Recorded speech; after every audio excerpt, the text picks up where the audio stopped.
So, I had intended to, write us a script for a promo, but it totally whiffed my brain. What do you think we should have in a promo? Do you like scary stuff talked about by a bunch of I feel like others might be hesitant to use a promo with the word in it. You don't say it in mixed company. Let's just start with, I'm Nick, I'm Katie, the host of the Business Spirit Podcast. And then... I think it's better if you just do both the voices. I'm Nick McDonald. I'm Kate McDonald. This is the Business Spirits Podcast. Well, I mean, there's 1,000 podcasts of people talking spooky shit. Drinking. Exactly. The only thing that differentiates us is... We're shit shows. We're shit shows, and we have the original cocktail angle. That was the main thing. Do you like gins and gin? Have you ever had booze and booze? Do you like spirits and spirits? I feel like there's something you can make here. Do you like to mix Everclear with the Ever After? Somebody watching you while you're drinking White Claw. Have you ever seen an apparition on Long Island while drinking Long Island iced tea? My sobriety hurts. Whether you pee yourself from terror or pee yourself from laughing, you're gonna pee yourself. Or pee yourself because you drank too much. There you go. The trifecta of peeing yourself. The Booze and Spirits Podcast, the trifecta of peeing yourself. Available on Spotify, Apple, Google Podcasts, and wherever finer podcasts are sold. This episode is brought to you by the Slash and Cast Podcast Network. Learn more at slashandcast.net.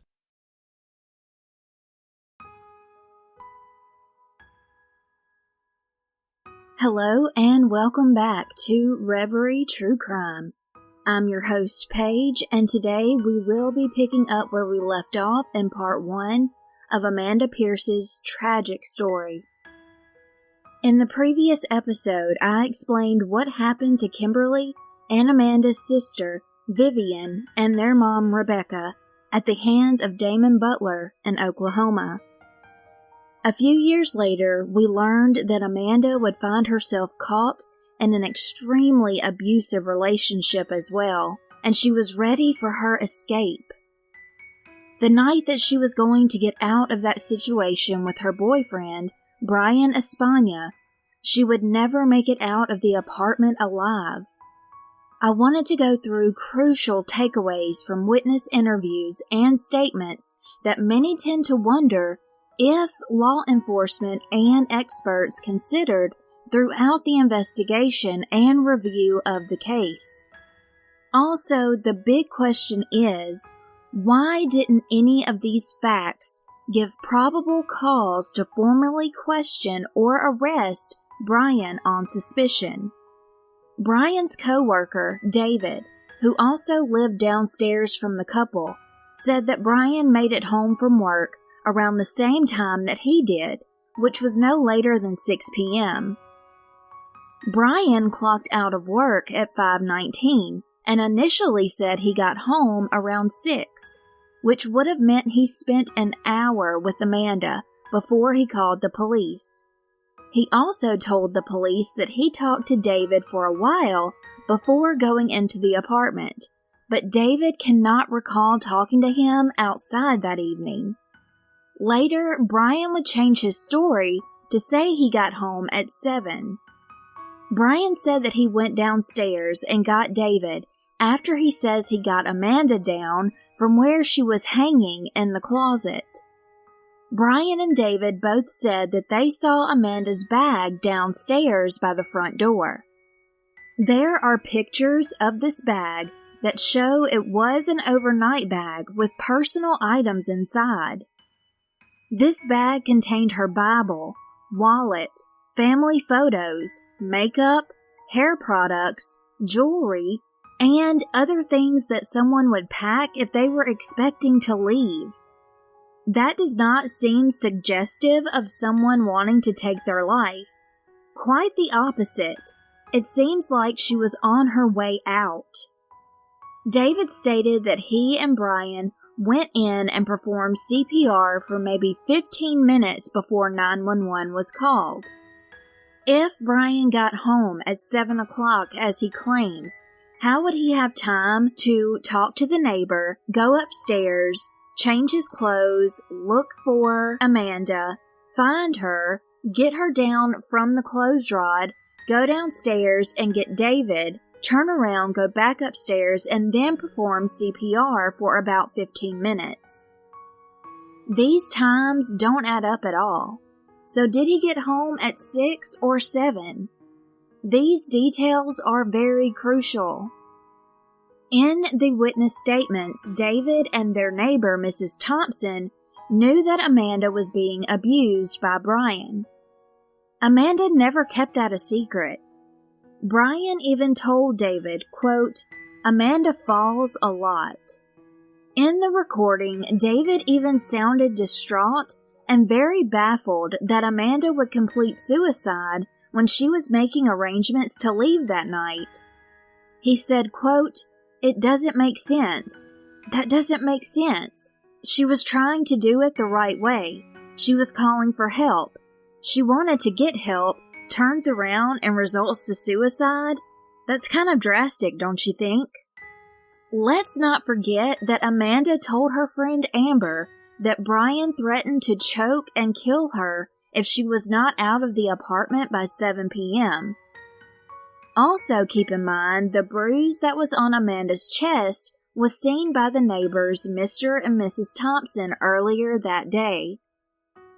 When asked about the bruise, Amanda told Mrs. Thompson that Brayan had hit her in the chest. Miss Thompson also said that Amanda told her she was used as a punching bag. There were a few things that were puzzling to Mrs. Thompson.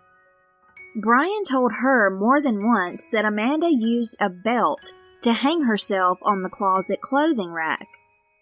You could pick up on the perplexity in her voice as she repeated it to the officer many times. My personal question is, how could you mix these two very separate items up?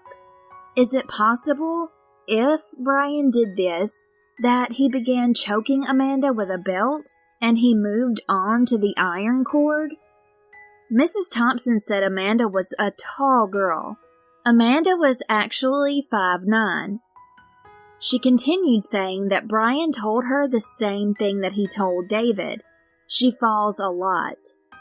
Mrs. Thompson even confronted Brayan and said, "I know you hit her. I know you do."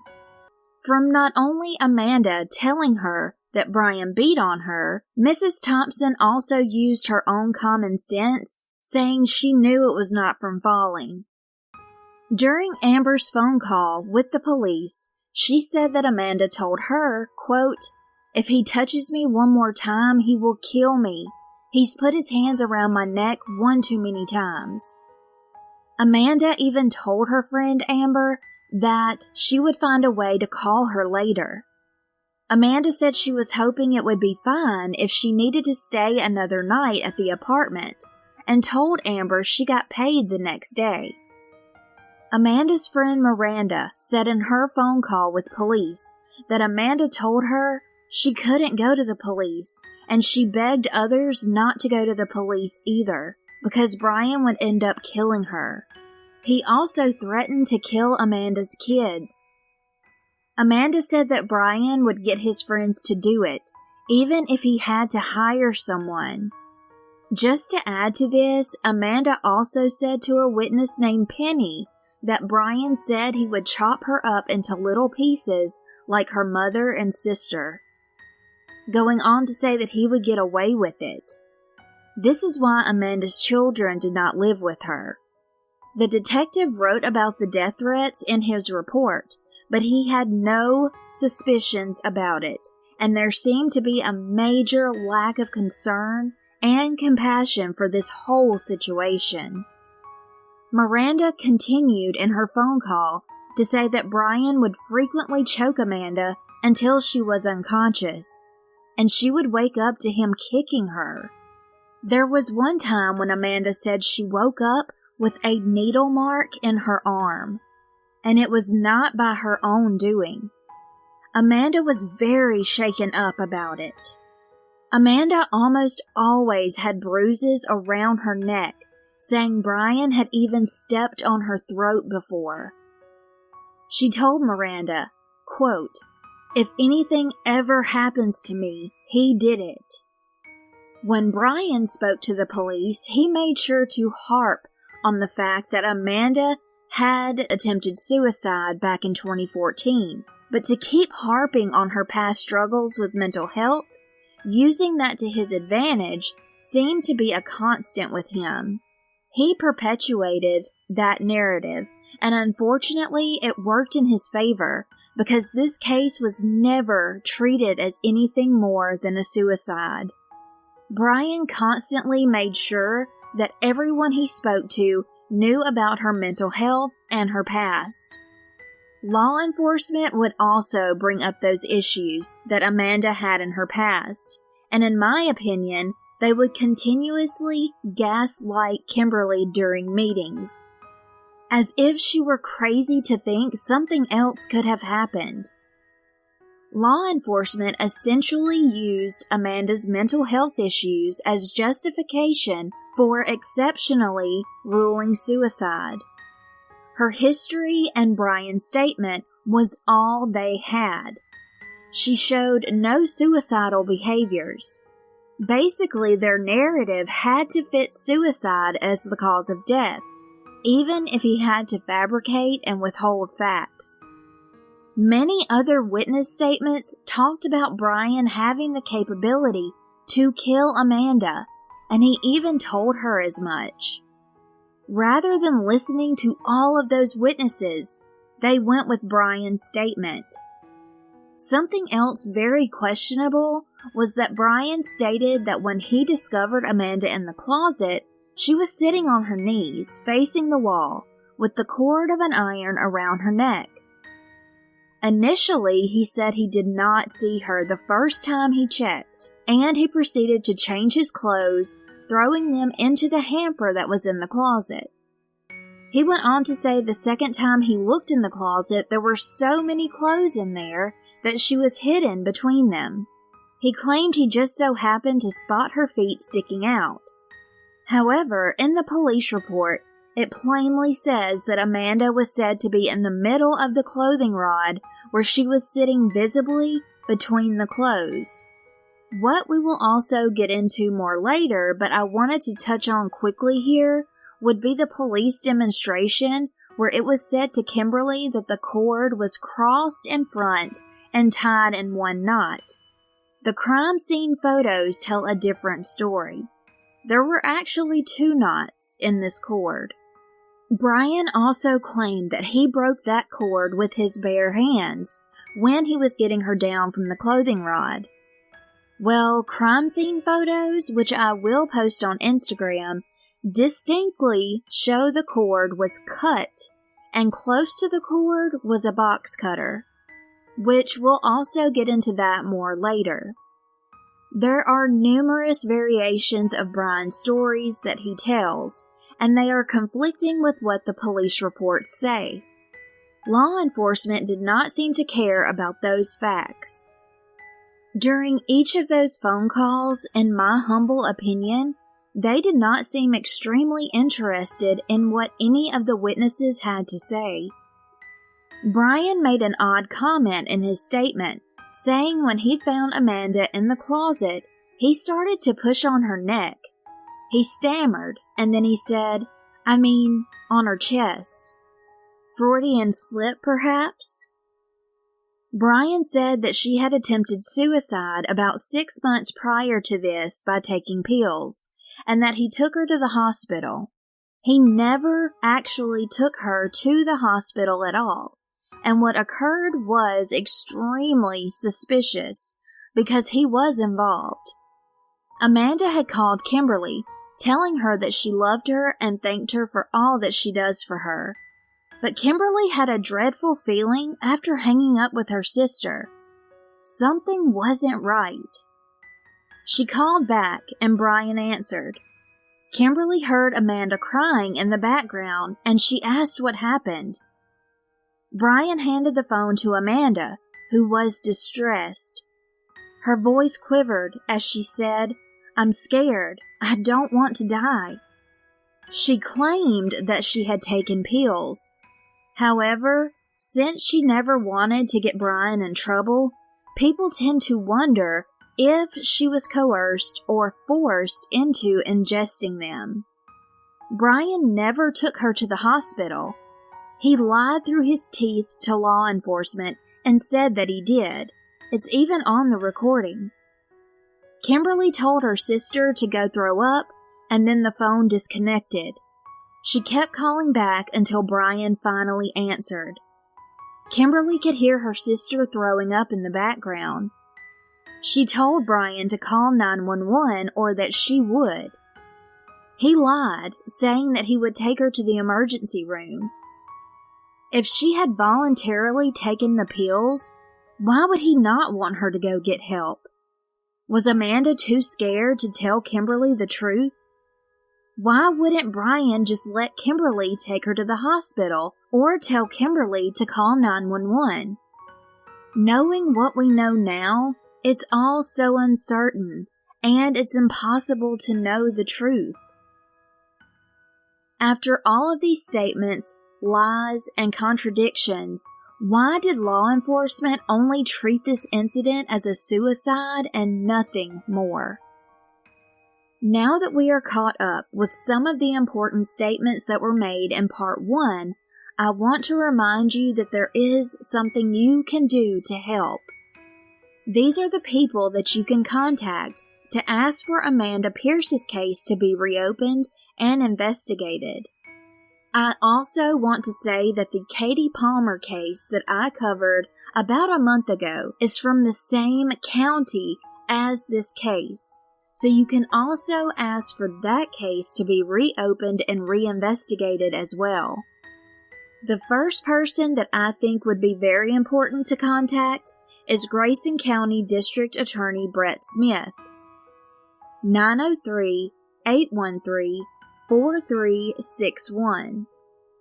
You can also contact Texas State Attorney General Ken Paxton, 512-463-2100, or 800-983-9933, or 512-936-1200. Texas House Representative Reggie Smith, 512-463-0297. Honorable Pat Fallon, 903-820-5170. And the Grayson County Police Department, 903-813-4200. I'll also have these numbers and emails as well in the show notes so you can help put the pressure on the DA and Grayson County, Texas to get Amanda Pierce's case reopened and reinvestigated. You can also ask them to do the same for Katie Palmer. At the very end of Part 1, we heard Brayan's rambling statement to the police. Now we're back at the scene and have so much more to unpack.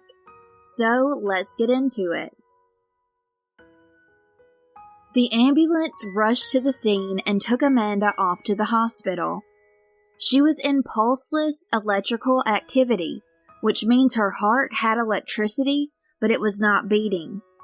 She was revived on the way to the hospital. When she arrived, they immediately drew her blood for blood work, and when the blood work came in, it indicated that her blood alcohol level was 0.384. People do speculate that Amanda may have drank, maybe doing so with Brayan, so she could just pass out and snooze until the morning and not have to deal with him.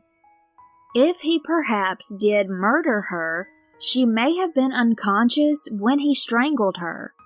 If she were unconscious, that would make her powerless, unable to fight for her life. This is just a possible theory by the ones that are closest to Amanda, that know her best, but this is one to take into consideration. Kimberly was made aware of her sister being in the hospital. At first, she thought maybe her sister could attempt suicide since she did deal with depression, and she also drank a lot. She could wrap her mind around the fact that being in such a dangerous, toxic environment and relationship could cause stress, and maybe there was a chance her mental health may have taken a nosedive. She was entirely accepting of that in the beginning.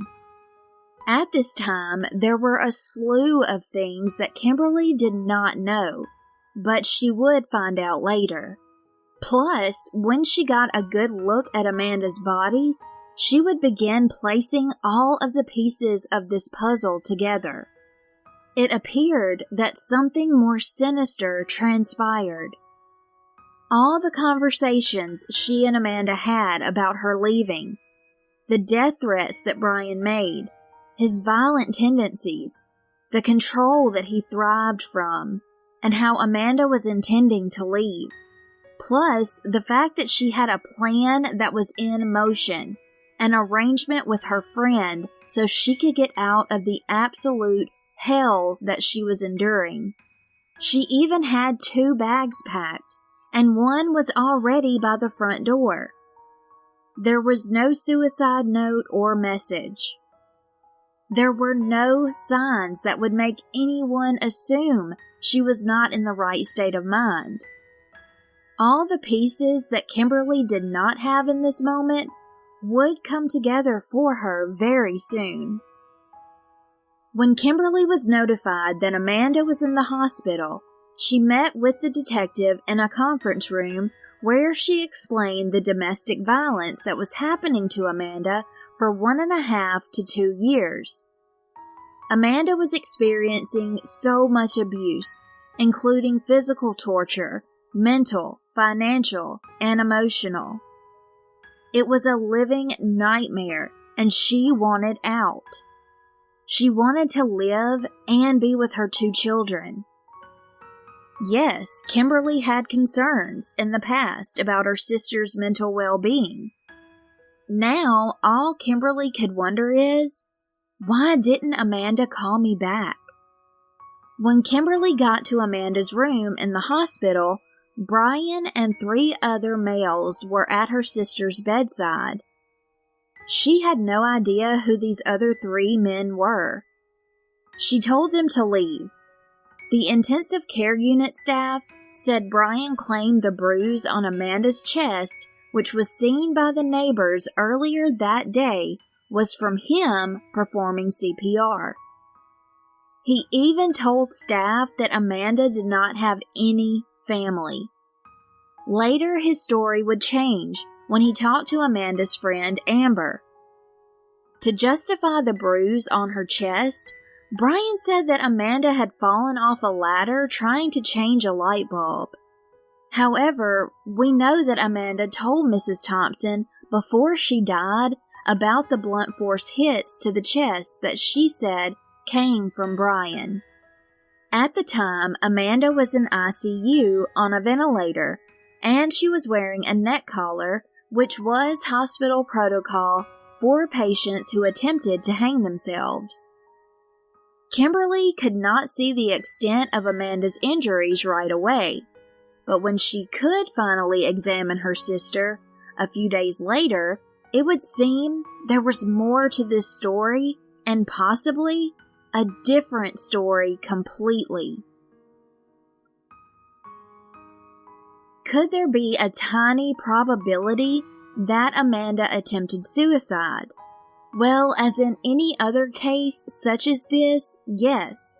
But foul play by a violent, obsessive, controlling partner who has nothing to lose seems to everyone in Amanda's life to be even more likely.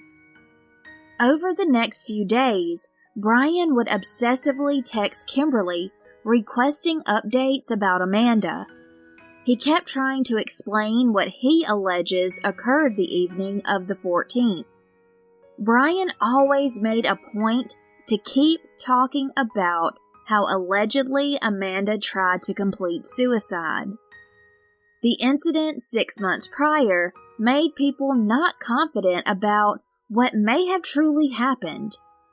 He kept talking about this as to hopefully divert Kimberly's attention, but if someone voluntarily takes pills with the objective being death, would they scream that they do not want to die? Perhaps she freaked out after she took the pills? But there was something in Amanda's voice that Kimberly could not shake, and she started to see that occurrence differently. It never sat right with her from the beginning, but she didn't know fully why. Now she thought she might. Other people who love Amanda have the same feelings, especially knowing all about his death threats and how vile he is. When Kimberly talked to the neurologist, she was told that Amanda had a anoxic brain injury, and her condition was sadly going downhill. One night, Kimberly was in the hospital chapel, praying, when she had a vision of Brayan behind Amanda strangling her. The question that kept nagging at Kimberly was, what really happened to my sister that night? She was coming to the realization that something was off, and when you have a gut instinct, you listen to that. Your intuition will seldom ever steer you wrong. On Saturday, May 16th, Amanda's neck collar was removed, and this is when Kimberly got a really good look at her injuries. Needless to say, waves of shock, anger, and sadness overcame her when she saw how badly her sister was bruised. Kimberly tried to get in touch with the detective to tell him all of their concerns about Brayan, but he was off work on the weekends and he would not be back in the office until Monday. Over that weekend, Kimberly received a phone call that gave her more pieces to the puzzle, information that would make more sense than Amanda trying to hang herself. Kimberly immediately took pictures, which the police failed to do. The Sherman Police Department would not even come to the hospital to talk to the family or look at Amanda. Amanda's family wasn't sure when Amanda may pass away, and they didn't know if the police had taken any pictures prior. What Kimberly saw was so disturbing and raised even more questions. The number of marks on Amanda's neck did not make sense to her because it didn't coincide with what the detective and Brayan claimed happened. The extent of the injuries did not add up with someone who was found, quote, sitting on her knees, as Brayan had said. As I look at these photos, the ligatures are in multiple places.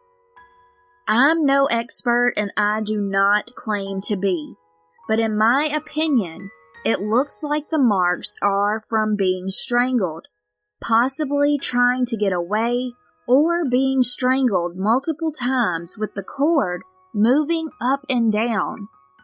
You can look at these photos on Instagram and see what you make of them. One mark is partially in a downward direction. Why are there multiple ligature marks if she were to put it around her neck and hang herself? In my opinion, it looks like a possible struggle happened. In my quick search of hanging neck injury marks, there seems to be none that are similar to Amanda's as far as multiple marks. I'm not saying it's impossible, but I'm stating that I'm seeing hanging neck injuries being one mark in most instances. When I searched domestic violence strangulation, there were multiple pictures that showed people with more than one ligature mark on their necks, similar to Amanda's. Just from comparing these on my own, that is what I see. But you can let me know your opinions on the Instagram post.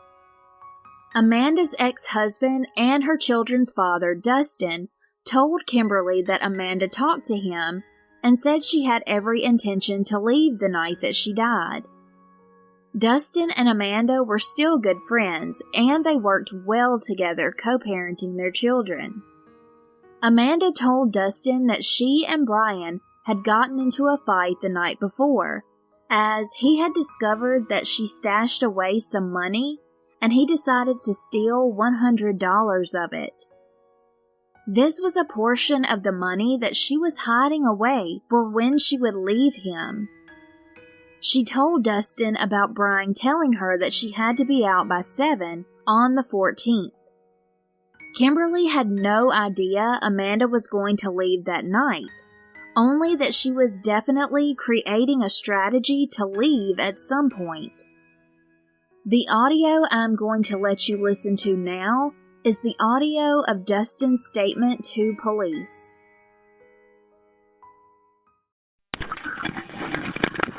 Criminal Investigation, Detective Jones. Yes, Detective Jones. This is Dustin.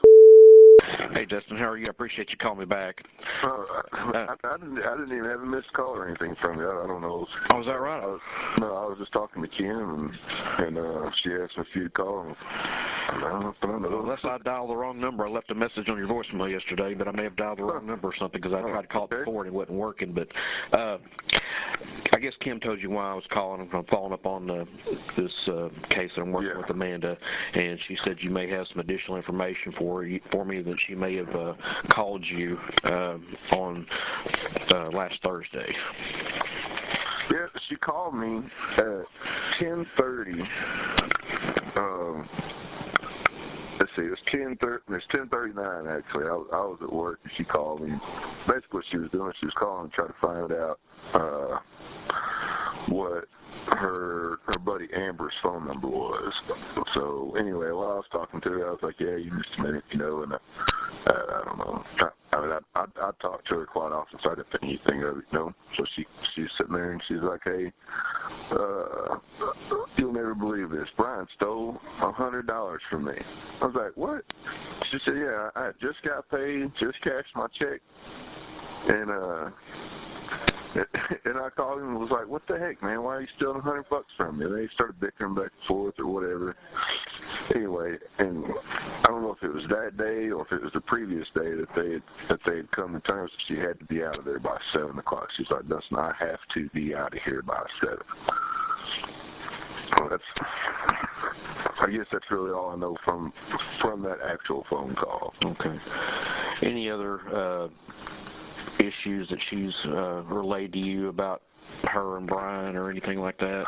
Wow. The physical abuse is the biggest thing. I mean, I took the boys over there on Mother's Day just to let her spend a little time with them or whatever. And I didn't get out of the car. They just kind of chit-chatted out on that back patio there for about 45 minutes or whatever. She'd come over and say something to me every once in a while. She didn't have to tell me that. I mean, the proof was right there. It's just a huge freaking bruise right there on her chest. I mean, like, massive. And there's been numerous times, back when she still had a car, she'd pull up here in the driveway and just sit out there and just cry, and I'd come out there like, hey, what's going on? She's like, man, you beat me up again today, da-da-da-da. There's times she came over and he had choked her out.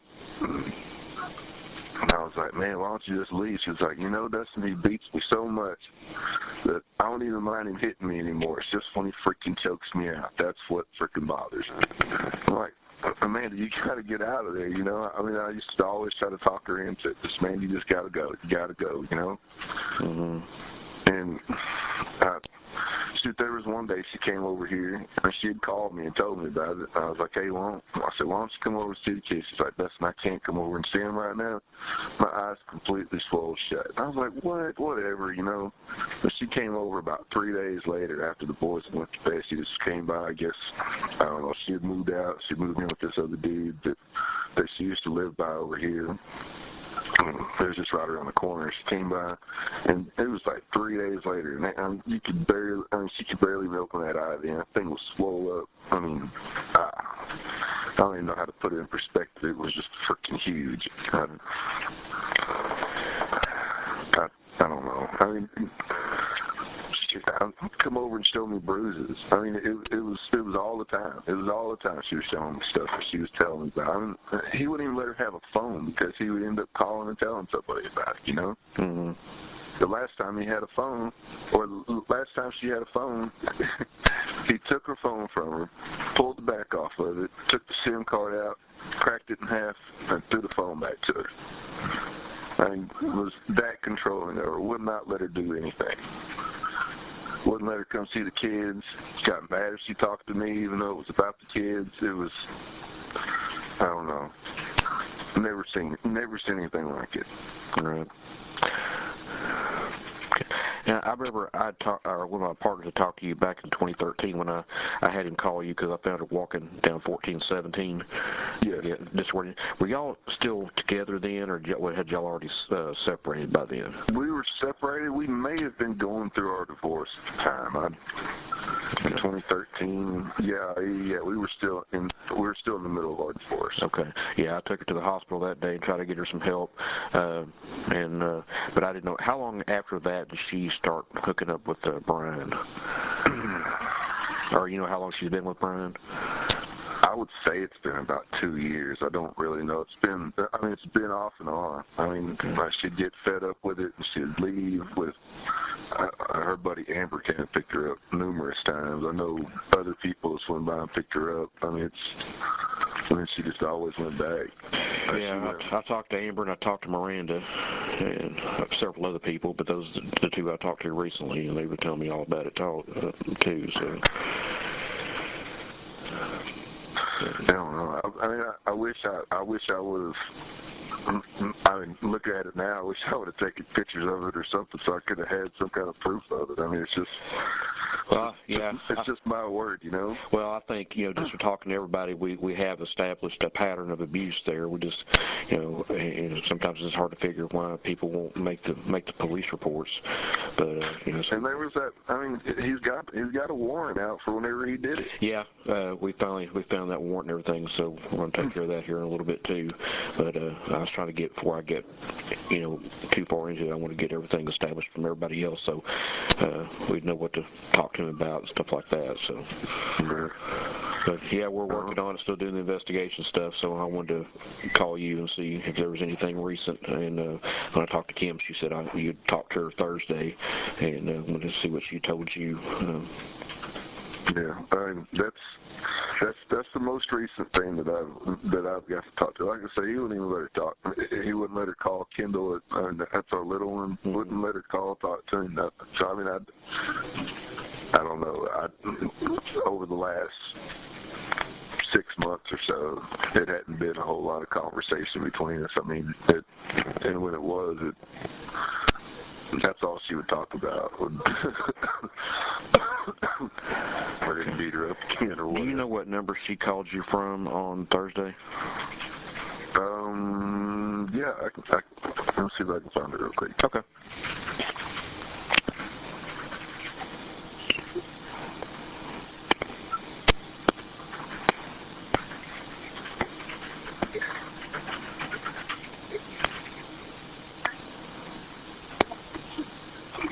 Okay. Okay.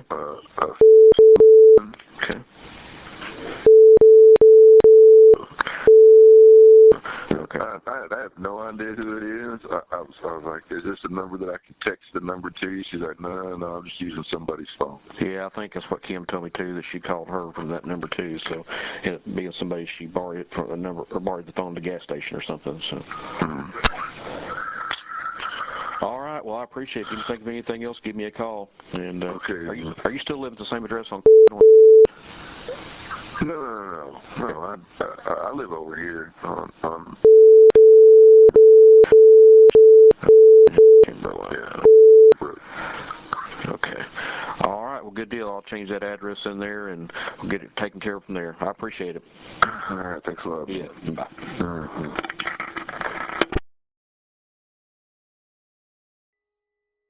Not long after Kimberly and Dustin had talked, Amber texted her to check on Amanda, which is when she filled Kimberly in about Amanda telling her that she was going to call her back, but she never did. Amber explained about Amanda telling her that she feared Brayan, and this is when Kimberly found out about the threats to her sister's life. On top of all of this, the neurologist informed Kimberly of her worst fear, that Amanda's condition was now critical and she would not make it. Kimberly's heart was so heavy and she had so much coming at her in every direction. There was so much currently going on for her to digest. Since the detective was not being cooperative with Kimberly, not returning any of her calls, she started to do her own research on hanging injuries versus strangulation injuries. She began to get scared of the likelihood that Brayan may take off, especially due to his illegal refugee status. Her mind was reeling. An awfully hard decision had to be made. Would they allow Brayan to come see Amanda? Collectively, Kimberly and others thought that it might be a good idea to try to keep Brayan on their side, see if he would talk more, and so he wouldn't have suspicions about them suspecting him. When Brayan came to the hospital, Kimberly made sure to record their conversation. I do have permission to play that conversation, so I will let you guys listen to that now. It is 35 minutes long. I feel like it is essential for this to be included and heard. After you listen to this, we can wrap up this episode and you can join me in a few days for part 3. I won't make you wait until Monday for part 3. I am going to try and release it on Thursday or Friday. So here is the conversation between Kimberly and Brayan at the hospital, as well as Brayan at Amanda's bedside.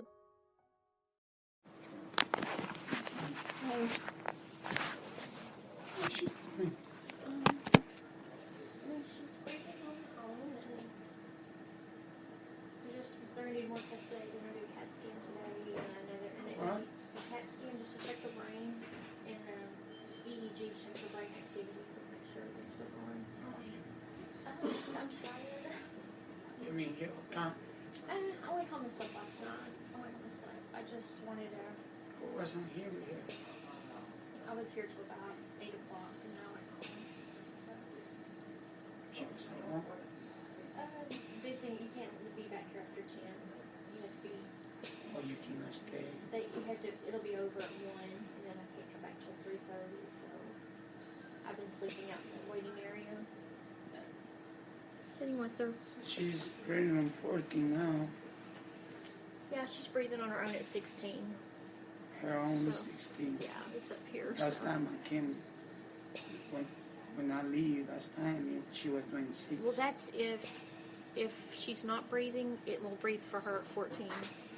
But she's breathing on her own at 17. She don't even open their eyes. She opened her eyes a little bit on my arms when I... Yeah, I mean, they've got her medicine to keep her asleep, though, so she doesn't pop the tube.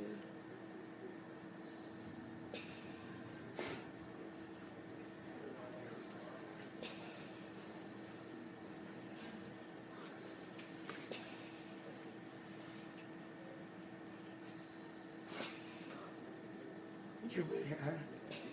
Did you do it? No, I think the nurses bathed her hair, did it.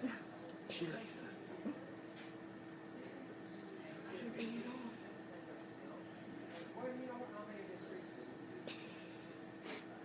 How long was she there?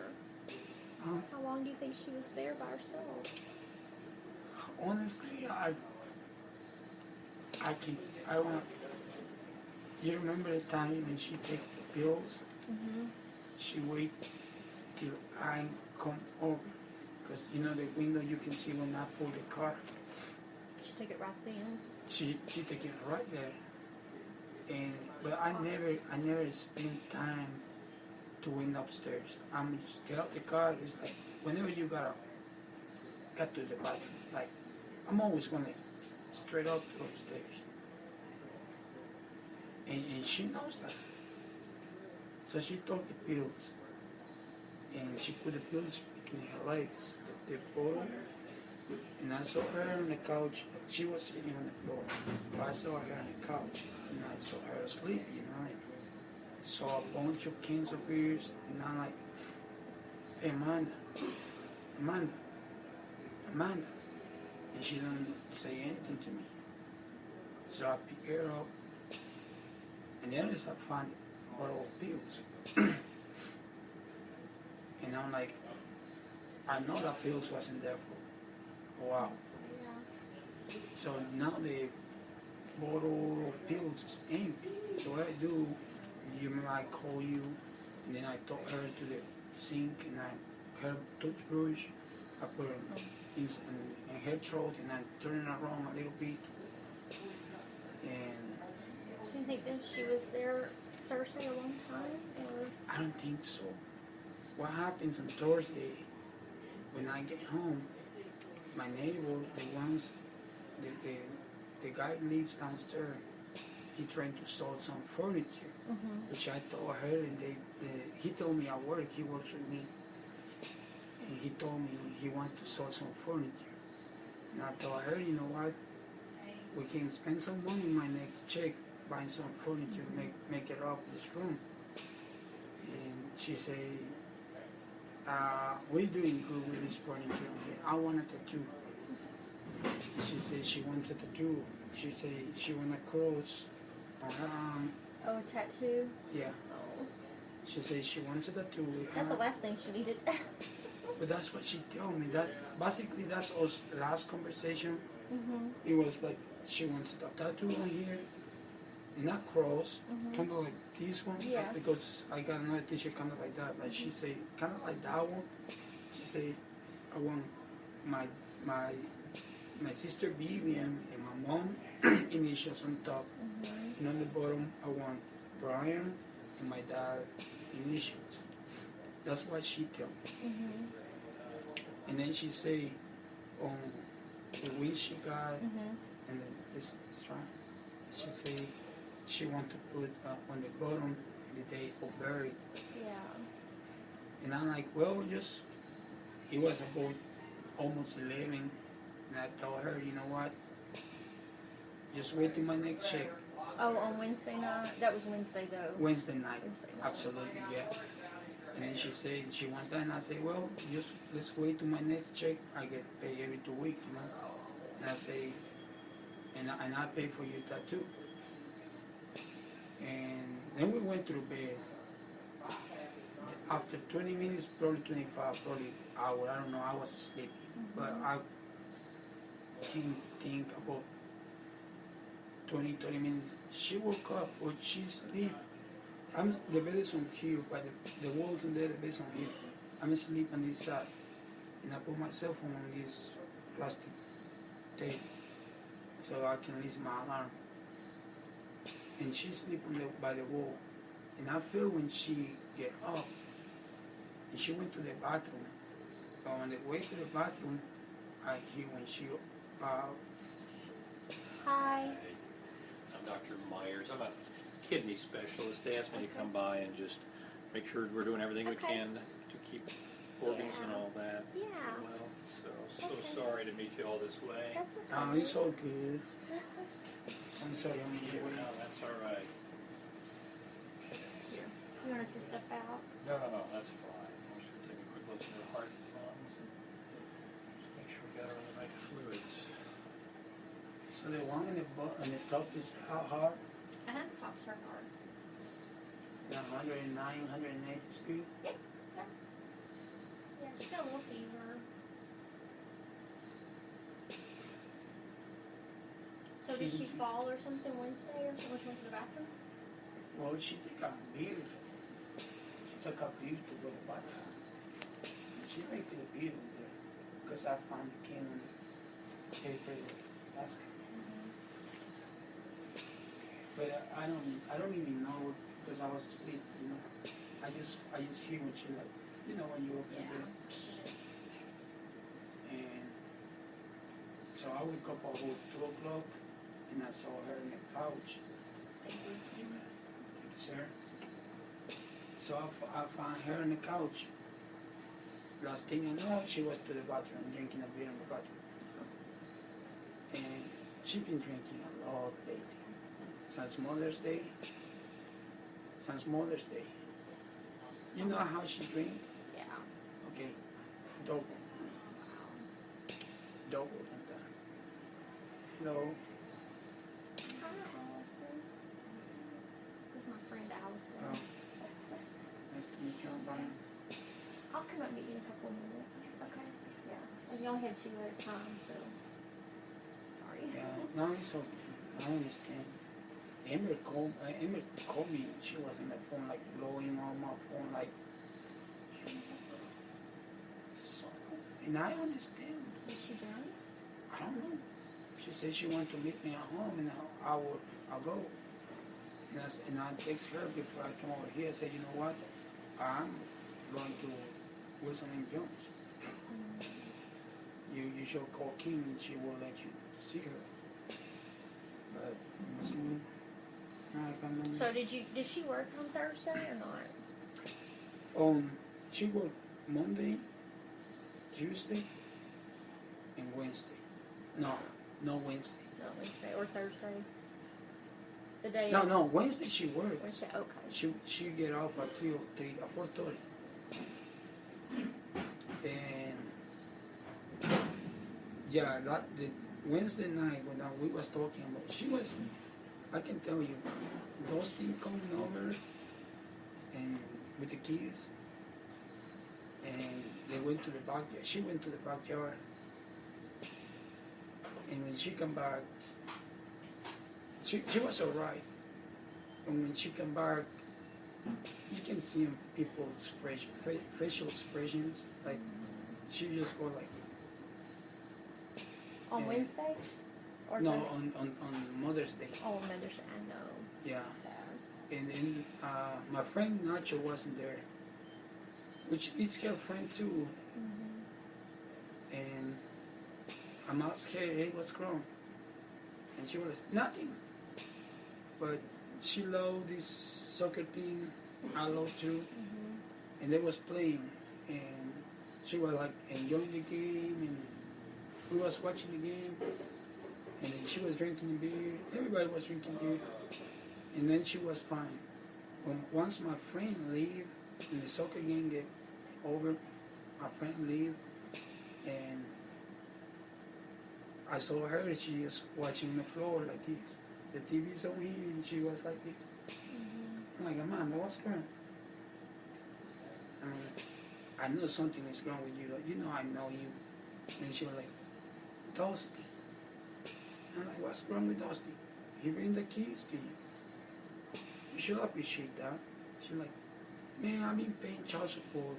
I have to pay child support. And I cannot even take my keys to the store and buying an ice cream or whatever for my kids. You don't understand. You got no keys. And I'm like, I got no keys. I understand that. But I know, I understand. And she was like, I don't want to talk. I'm like, okay, fine.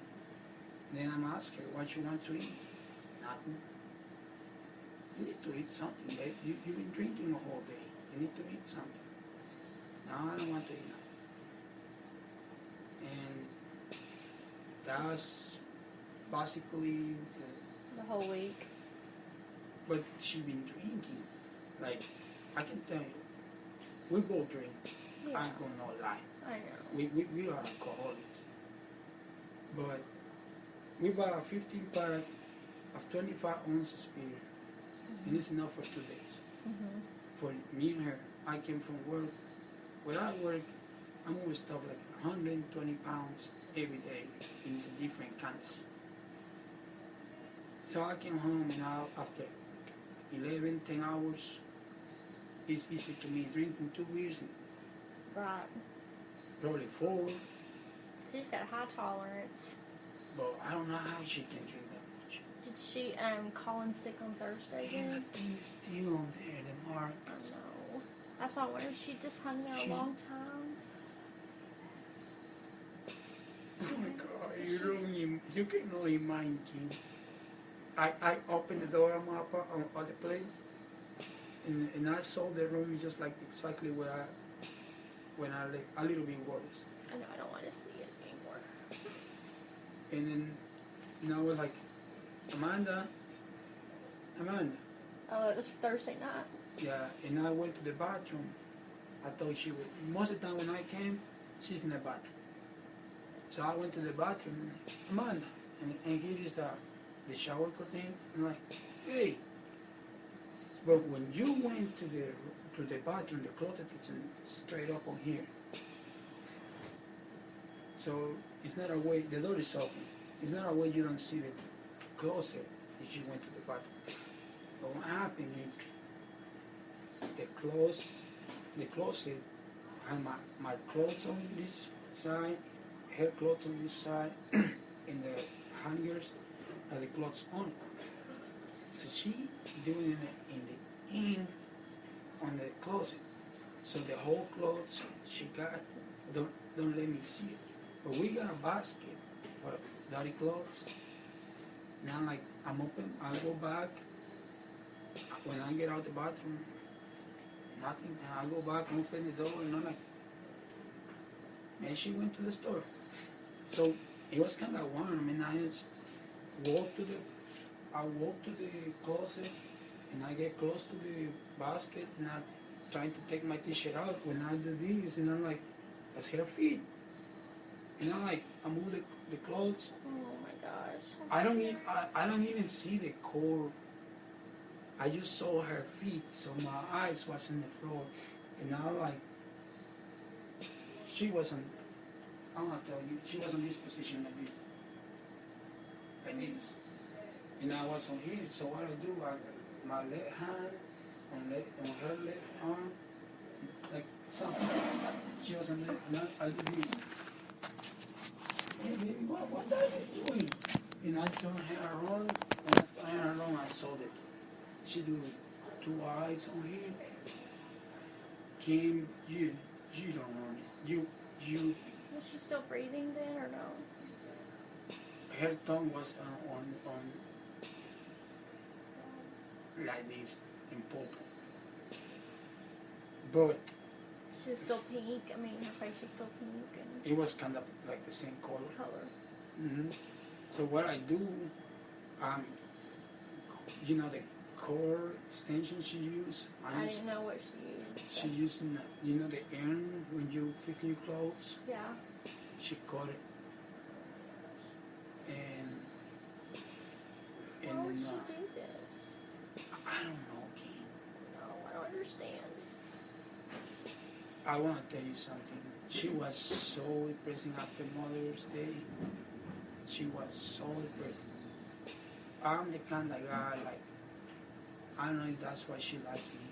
I'm the kind of guy, I'm always coming over and putting a smile on your face, giving you a joke, and doing something funny, But even when I'm doing this, she gives me smiles like this. Yeah. And then just going back and so this spot on the floor where she's always sitting on this couch, and then she was like her eyes on this specific spot. And I think that she was there very long. I just am I don't sad think that so. she would be by herself. I don't think so. You know what? I think she do it once I pull my car. Yeah. Or the neighbor downstairs, he took me.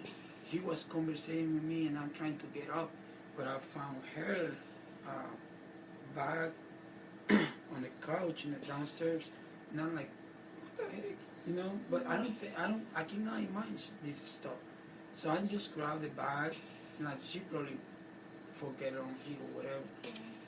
And this guy was keep talking to me, which he never talked to me. Oh, she had a suitcase? Yeah. Was she downstairs? Downstairs in the couch by the door. Oh. And this guy never talked to me before.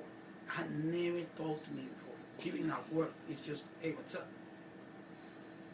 And he was making a conversation to me. I tried to make it upstairs, and then when I find it. But I can tell you, I don't want her to suffer very long. No, not too long. I want to say 8 minutes. I just imagine her being by herself. I can tell you this, Kim, and this is hard for you all. It's really hard for me to find out. I'm asking the cops, did you find any notes? You know, when people do something like that, they write something. The day she took the pills, she wrote me a note. And she called me. She called you? That night that she took the pills. Oh, yeah, she did? But when she do that, she write down a note for me. She say, I never promised you love forever, but I promised you friendship forever. You are my best friend ever. And this time she didn't do anything. And this time she didn't do anything. And I did. We promised friendship forever with each other. We're not married. No. And we love each other. In a crazy way. In a crazy way. But, you know, it's hard to get in a straight love. I mean, it's still being love. But in the, like you say, crazy way. Because she drink a lot. I drink too. Yeah. But I can tell you, she drink double than I drink. You know, when she lost my mom and sister, she's so talking about that. Lately. She told me on Thursday, after Monday, she told me, because last time we went to over there, last time we went to the cemetery, and I cleaned the tombstones, Brian, your mom, and your dad, I cleaned it up, and it was 2 horses hanging around, and she was like, you know, my brother Brian, he loves horses. I love horses. I had never touched a horse in my life. I'm a city boy. Yeah. You had to pet it. And there was 2 horses hanging around behind the fence in there, and the horses was so in love with her. Yeah. And then I coming over and we was having fun, and then she told me, can you please, well, it was 7 o'clock, but she was already drinking. And she was like, can you please take me to the cemetery? I'm like, a month. For real.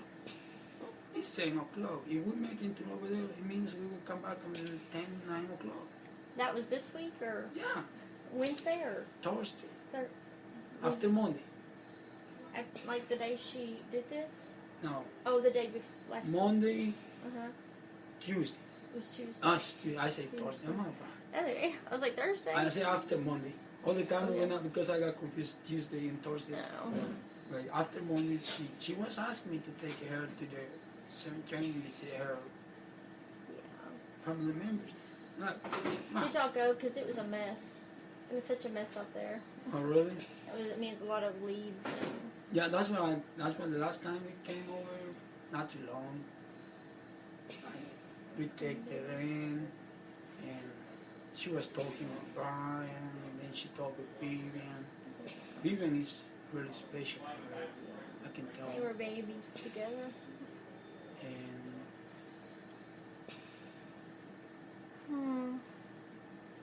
this is hard to me, Kim. I know. It really broke my heart when your husband come down and say, this is gonna be nasty if you don't get out of here. I know. And I understand the situation. I completely understand. But that's your family, right? It's the only one you got. I got nobody. My only family is her.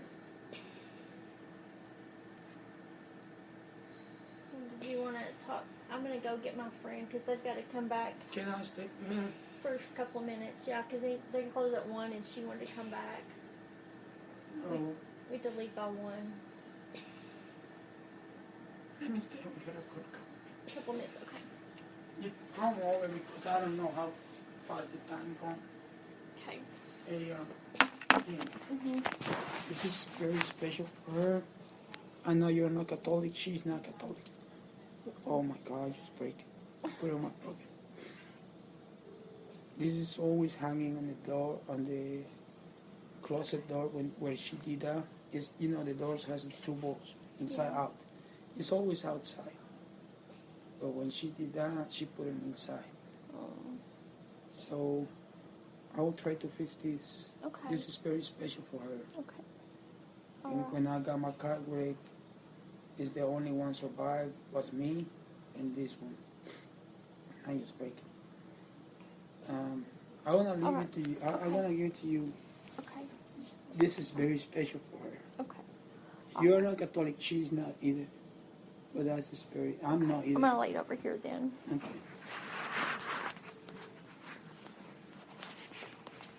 See if I can hang it up.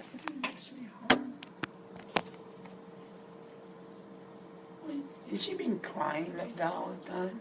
Yeah, I'm kind of. It's just tears. Last time I saw when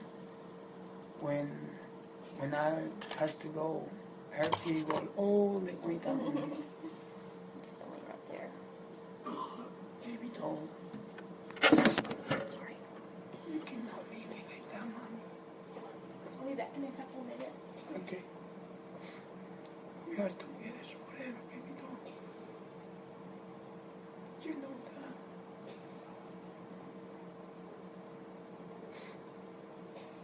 You brought me fighting for life. And we both love each other. You need to come back to me, baby doll. And if you don't want to come back to me, just come back to your mom. She needs you. She got 2 kids, Mom. You got 2 kids. They need you.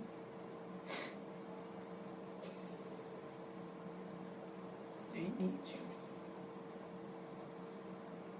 And I need you.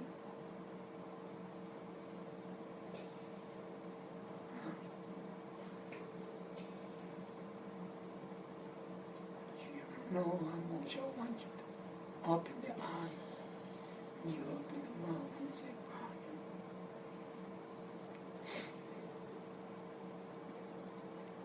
It's too hard, Mama. This is really too hard for me.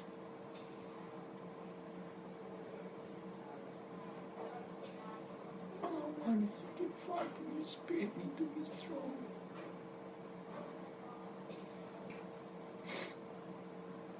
You need to be strong, Mama. Your own spirit. You know the Holy Spirit is all over you.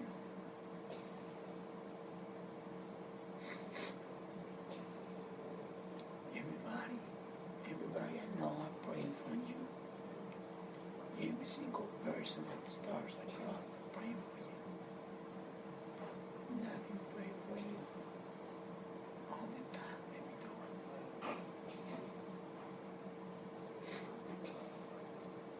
Please come back, baby.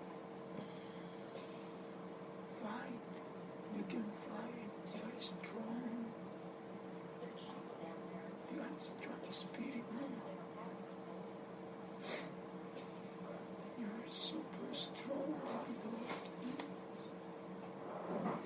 Please, Mama. Please, baby. Please, baby. You're the only one. Please, baby, please. You need to be strong, baby.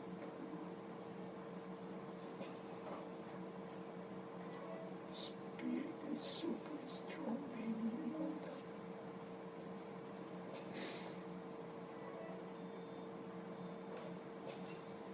After they do the test today, I'll let you know something.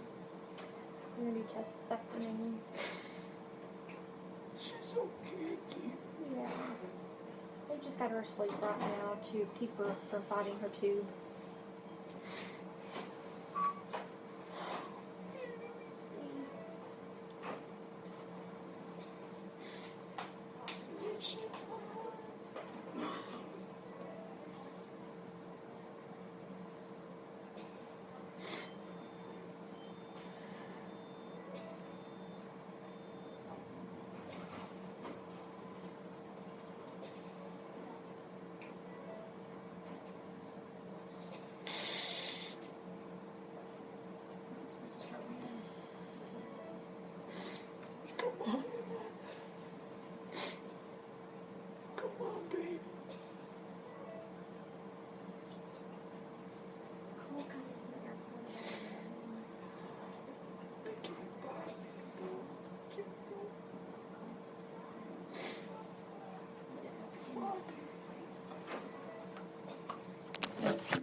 She's gonna be okay.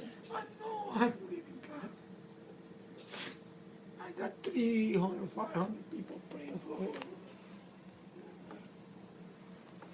Everybody at work is praying for her, even the owner.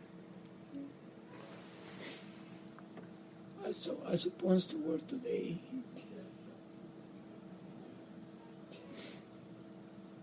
But everybody's praying for her.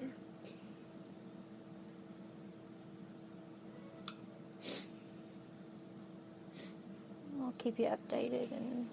Oh, I appreciate that, Kim. Please don't push me down. Huh? Don't take me to the side. Well, I told you that. I know it hurts. I mean, I will keep you updated though, because she's your family, but it's my only one. How is Jordan? He saw her yesterday, and he went home with my aunt. But Sharon? Dustin. Oh. Yeah. Have you on Sharon knows? She's in the hospital right now. Oh. What happened to her? She's just having a hard time with some breathing and stuff. But they're gonna. It's not a good idea to. Yeah, we're just gonna wait. You know. She's very strong, Kim. I know. She's very strong. Her spirit is really strong. And hopefully, if she wasn't there very long, that there won't be too much. She believed really hard in the Holy Spirit. Yeah. And I know Holy Spirit is around her. You know that, Mom? You're not alone, don't you? No, He's with you. Get your heart, baby.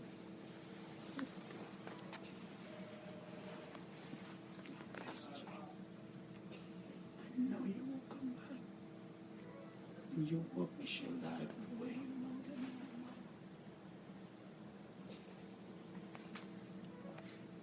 Try to fix this. It's very special for her. I will. She had it in the closet with her, so. Yeah, she all the time. When you close the door, it's hanging outside. But the day she do the pills thing, she put it inside too. Of the closet? Yeah, and this one he wasn't there too. It's always hanging there. And when then I found her. The clothes was open, so the door was open, so I cannot see where it is. So when I come back home, and then it's hard to me go back home, Kim. It's in a small place, and every corner has remembrance, and there's nobody with me, it's just me. So everything I see reminds me of her. But I find that one hanging inside it. And that was very special for her. So maybe, you got home about 7:30, then she wasn't there very long then, huh? If I can tell you, if I spend another minute, she don't give me no signs. Because once I started do the breathing on her mouth and pushing her chest, she was on the floor with her arm like this. And once I pull it down, and her arm was like this. And once I started to do that, she was like this. She moved her arm and she moved her fingers, and I'm still doing the same. And her eyelashes, she blinked a little bit. It's slow, but she did. And I keep doing that till the cops coming over.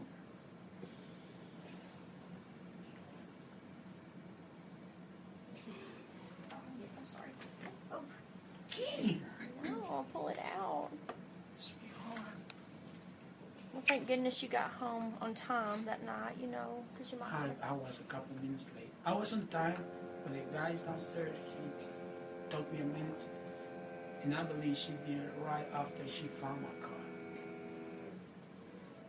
She probably was thinking like, oh, you can't save me, or something like that. Right. Because she knows you get home at, 7 o'clock? 6:55. So she's 7. always expecting you, so... So when I believe when she found my car, yeah, she did it. Well, I walked back yard, and this guy was talking to me and talking. 8 minutes. I can tell you 8 minutes. And then I walked upstairs, and it took me a minute and a half to find where she was. So, yeah, she knew you'd be there by 7. I mean, she knew you'd save her. And the guy downstairs, he come over and, oh, she's cold. And I'm like, dude, what the heck is wrong with you? Call 911. He's like, my cell phone doesn't work. And then I'm like, here is mine. Call 911. And now it's time doing CPA. CPA, I don't know how you call it. And he done did it. I has to dial the number. Ladies and gentlemen, What kind of friend is he? the morning time visiting period is complete. If you could please make your way back to the waiting room. It's her hair. The next visiting period will commence at approximately 3 p.m. He's not a friend, I can tell you. He works with me at the same place, Thank you. but Okay. he's not a friendly person. Alrighty. Well, I will call you or text you later and let you know Thanks, anything. sweetheart. You can play This that. is very, very special. And you love God. And you love God. And you love His Spirit. And here's some pieces. All I know is God is taking you. He's protecting you. He's giving you free. He's going to give you another opportunity.